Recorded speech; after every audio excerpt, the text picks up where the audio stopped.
7 years ago, I built this stone path behind me, and I just found video footage of making the stone path that I never published. So I want to take a look at how that was done, and then we'll see how it's held up over the last 7 years.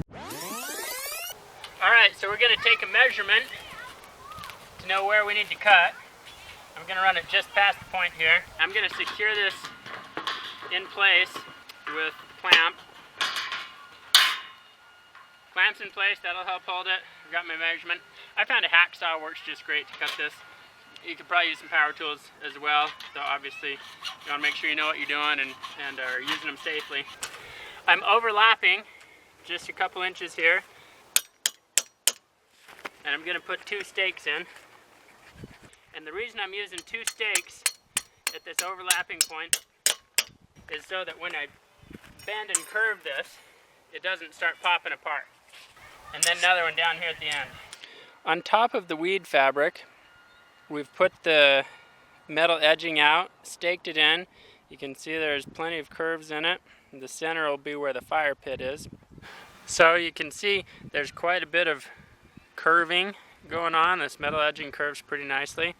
You just have to put a stake at each inflection point, like right there.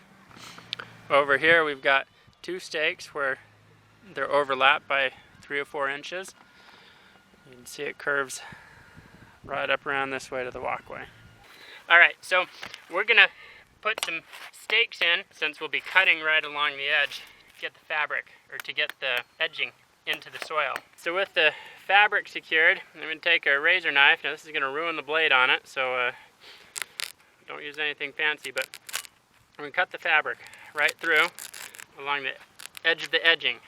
We're going to do that the whole length, and then we'll be able to pound it down into the soil. Alright, so with that cut, we're going to take and we're just going to hammer the whole length of this down.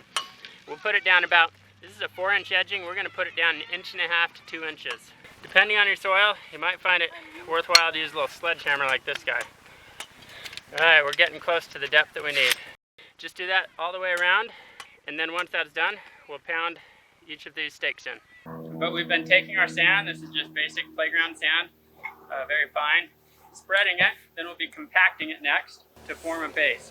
As I watched some videos online, perhaps my weakness here, I didn't compact the soil before I put the weed fabric down, so that may result in some settling and shifting. The metal edging that was put in, it actually sat over the winter before coming back to install this, and some of it lifted up during the course of the winter as there was frost and freezing and heaving and things. It was easy to pound back down, so hopefully we don't have that problem with the stone. So we're going to get the sand all spread out, and then we'll be good to go. We are working on leveling the sand now before we compact it. Now we've rented a compactor, we're going to compact this stuff.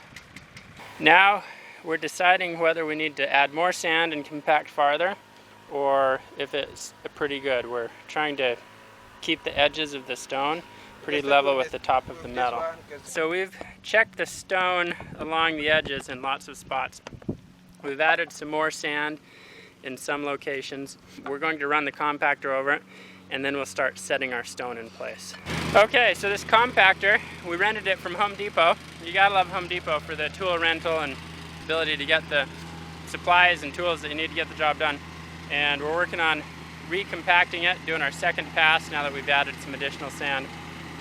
So let's watch how that goes, and then we'll start setting some stone.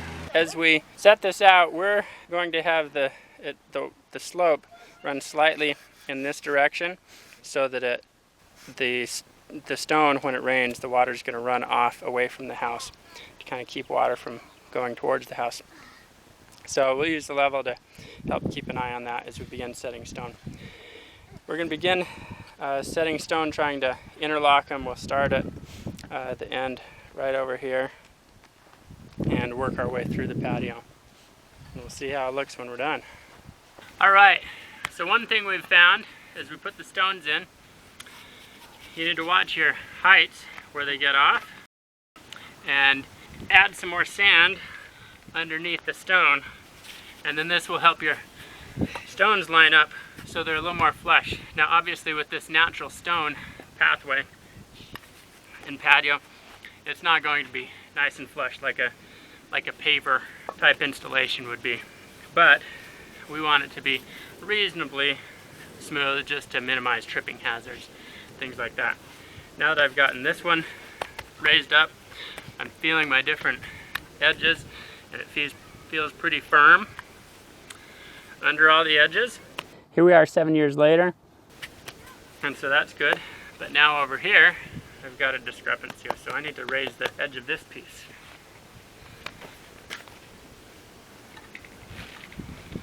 I mean, that feels pretty good. Let me look under it, see if I've got empty spots. I think I've got some empty spots right through here that will end up starting to break over time. That feels pretty good and firm now, and I've got my edges leveled up. And this one was the one I was concerned might break. It looks like it's broken a couple times. All right, we've been making some progress here. It's long and slow going to get the stones out, to get them level, but we're gonna keep working. Okay, we're making some really good progress here.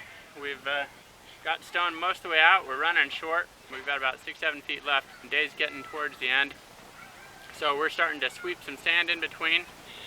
We've been trying using the compactor on top of the rocks. That's worked okay. It has broken some of the rocks. It works much better on pavers than natural stone. But we're gonna see how it works to compact the stone and kind of expect the sand to hopefully pack down a little tighter around each stone, but we may find it just pushing up. The verdict's in. We're not going to compact the rest.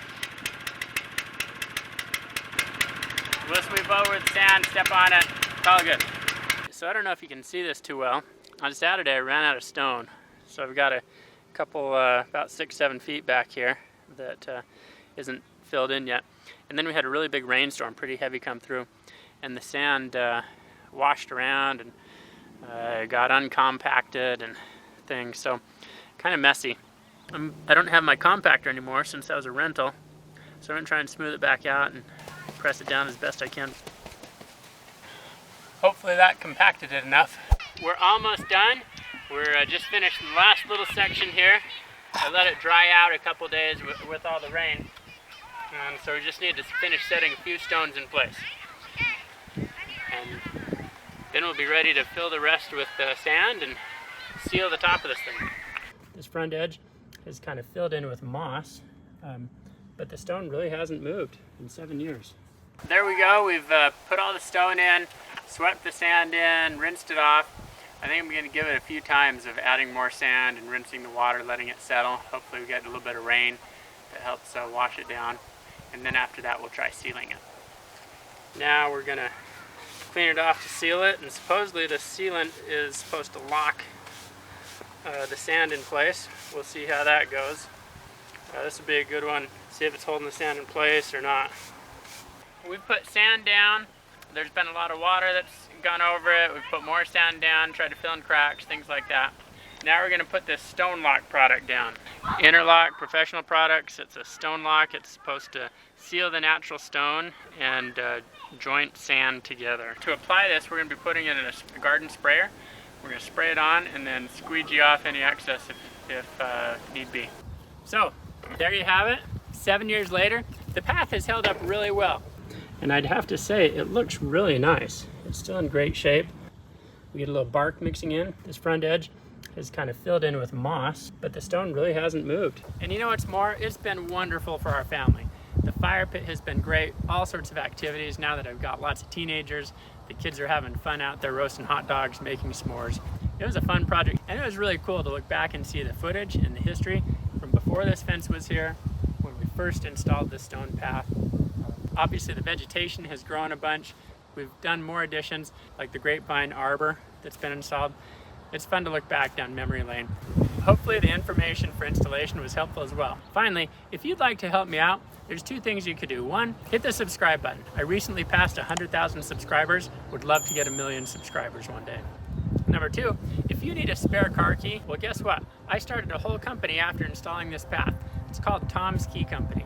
And you'll be able to make a spare key or fob for your vehicle and save hundreds of dollars and hours of time in the process. Come check us out, tomskey.com.